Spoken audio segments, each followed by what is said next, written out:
I believe peace is entirely an achievable goal. I've been involved in wars and conflicts for 35 years, and every one of them, if you thought about it, it was predictable, there were signs, and it was preventable. Just the same way as we're doing with health. If someone's got a heart condition, it's not just like you immediately do open heart surgery. There's diet, there's exercise and so on. We need to apply the same kind of preventive approach to conflict, and it is possible. Mm-hmm. It's possible because it's happened. When I started in this business 35 years ago, people said, oh, the Cold War is going to go on forever. South Africa is always going to have apartheid. The Catholics and Protestants are always going to be killing each other in Northern Ireland.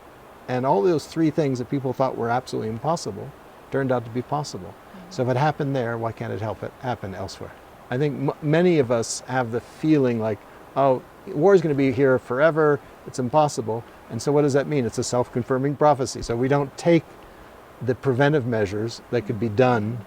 We don't, train our children. In terms of education, we don't reform our institutions. We don't, So to me, the big thing is to change the mindset and realize, first of all, contrary to what you would read or think about in the media, there's actually less war year by year than there was. The long-term trends, there's less violence. It doesn't mean that we can just rest on our laurels, because there's a lot of work to be done. But it's practical, it's possible, it's doable, and there's nothing to stop us from, in some sense, if you look at the challenge is to make the world, paradoxically, safe for conflict.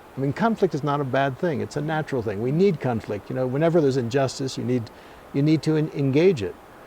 So the choice isn't about eliminating conflict. It's about transforming conflict, changing the form from violent forms of conflict, like war, to nonviolent forms of conflict that work actually more effectively, are more satisfactory, whether it's nonviolent action or whether it's mediation, negotiation, rule of laws, democracy. There are a lot of mechanisms that we know work, and we just need to put them into practice. There's a general shift in the norms around war. War used to be a glorious thing, and everyone was in favor of war, and pacifists were a tiny minority. But now nation states still go to war, but people aren't glorifying it. It's losing its legitimacy, just like slavery, for example, lost its legitimacy. Dueling, which was once glorious, lost its legitimacy. How did dueling, which was widespread, for example, in the United States, change? It changed not just because laws were changed, it changed when it became uncool, when women started laughing at men who dueled instead of